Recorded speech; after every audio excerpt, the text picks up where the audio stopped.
Hello बच्चों, आज हम इलेक्ट्रिक आर्क वेल्डिंग के बारे में बात करेंगे। वेल्डिंग तो बहुत तरह की होती है, लेकिन जो मेरे पास मशीन है इस समय वो इलेक्ट्रिक आर्क वेल्डिंग की है। ये मशीनें सेम देखने में ऐसी लगती हैं। कुछ मशीनें डीसी पे ऑपरेट होती हैं और कुछ एसी मशीन होती हैं। डीसी वेल्डिंग मशीन की जो वेल्डिंग है वो बहुत साफ़ आती है। ठीक है, ये एसी मशीन है। एक्चुअल में मशीन होती क्या है, एक इसमें ट्रांसफार्मर लगा रहता है, स्टेप डाउन ट्रांसफार्मर। बस उसी के आउटपुट से एक निकाल लेते हैं हम न्यूट्रल, जिसे नेगेटिव बोलते हैं, और दूसरा हमारा फेज होता है जिसे पॉजिटिव बोलते हैं। हम सबसे पहले इस मशीन की नेम प्लेट की स्टडी करते हैं। ठीक है बच्चों, तो ये है इसकी नेम प्लेट। इस पर पूरी डिटेल लिखी रहती है कि ये देखिए, ये 200 एम्पियर तक काम करती है। इस पर लिखा हुआ है आर्क वेल्डर। ठीक है, ये 200 एम्पियर से ज़्यादा काम करेगी तो ये मशीन जल सकती है। ये एयर कूल्ड भी होती है और ऑयल कूल्ड भी होती है। ये मशीन टोटली एयर कूल्ड है। ठीक है, इस मशीन में पहले चलते हैं हम लोग, इनपुट से चलते हैं। ये है इसका इनपुट, आप देखिए ये क्या है, ये इनपुट है।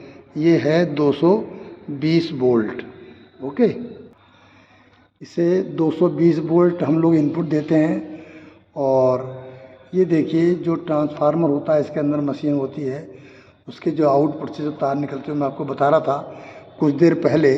ये नेगेटिव है यानी कि न्यूट्रल, और ये पॉजिटिव है यानी कि फेज। ठीक है, ये जो है ये इसका कूलिंग फ़ैन है, क्योंकि जब सप्लाई दी जाती है तो इसमें एडी करंट की वजह से इसमें बहुत सारी हीट भी पैदा होती है। तो उसे बाहर निकालने के लिए इसमें कूलिंग फ़ैन का इस्तेमाल किया गया है। ठीक है, जैसे हम सप्लाई देते हैं उधर से पीछे से 220 वोल्ट, तो ये हमारा पावर का इंडिकेटर जल जाता है।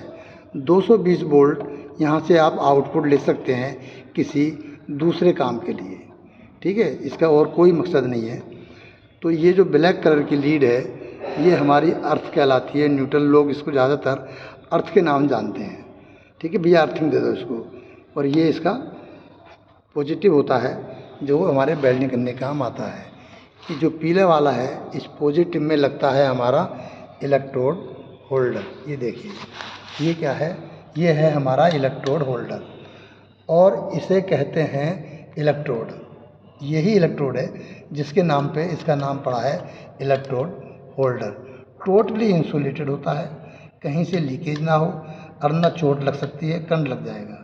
ठीक है, जब हम इस लीवर को दबाते हैं तो ये निकाला जा सकता है और नया लगाया भी जा सकता है। ये जो है काला वाला, ये इसको अर्थिंग कहते हैं। अर्थ यानी कि जो नेगेटिव है। ठीक है, जब तक ये जॉब पे नहीं लगेगा आपका आर्क पैदा नहीं होगा। जब आर्क नहीं बनेगा तो वेल्डिंग भी नहीं बनेगी हो पाएगी। ठीक है, तो आर्क बनाने के लिए इसका होना ज़रूरी है। ये जॉब पे पहले लगाते हैं, फिर हम उस पर वेल्डिंग करते हैं।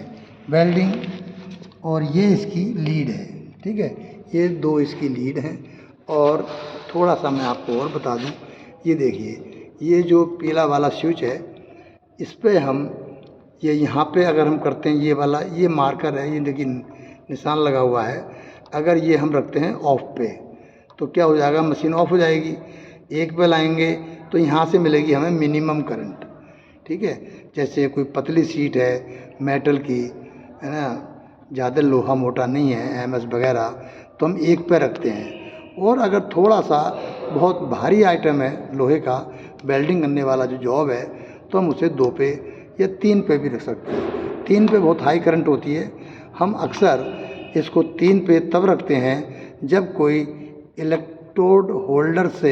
इलेक्ट्रोड से हमें कोई मेटल काटना होता है या उसमें कोई होल करना होता है, क्योंकि यहाँ पे बहुत हाई करंट होती है। ठीक है ना, इसीलिए हम 3 पे नहीं रखते, ज़्यादातर 1 या 2 पे काफ़ी है। लाइट वेल्डिंग के लिए 1 पे रखते हैं और मीडियम वेल्डिंग के लिए हम 2 पे रखते हैं। ठीक है, ये हमारी बहुत ही पोर्टेबल मशीन है। इसे कहीं भी उठा के आराम से ले जाया जा सकता है, कहीं भी ला सकते हैं इसको आप आराम से। ठीक है, ये हमारा, और 220 वोल्ट से आराम से ऑपरेट हो जाती है, ईजी टू कैरी है, कोई प्रॉब्लम नहीं है। और मेरे ख्याल से इतना ही है। यहाँ से हमने 220 वोल्ट, देखिए ये जो लगा हुआ है सॉकेट, ये गलत है, ये मुश्किल से 5 एम्पियर का है, 5-6 एम्पियर का, जबकि इसको कम से कम 16 एम्पियर का ये लगा होना चाहिए।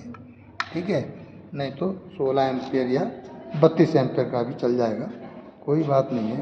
तो ये हमारी इलेक्ट्रिक वेल्डिंग की पूरी जानकारी थी, इलेक्ट्रिक आर्क वेल्डिंग। फिर बता रहा हूँ, हम आराम से वाइट बोर्ड पे डायग्राम बना के दिखा के एक्सप्लेन करेंगे वेल्डिंग कितनी तरह की होती है, कौन कौन सी होती है, एसी, डीसी, आर्गन वेल्डिंग, बहुत सारी वेल्डिंग होती हैं। ठीक है, हर काम के लिए वेल्डिंग अलग अलग, स्पॉट वेल्डिंग, सब डिटेल में मैं आपको एक बार एक वीडियो में और बनाता हूँ, जो इसकी डिटेल वीडियो होगी। ओके बच्चों, नमस्ते, फिर मिलते हैं नेक्स्ट वीडियो में।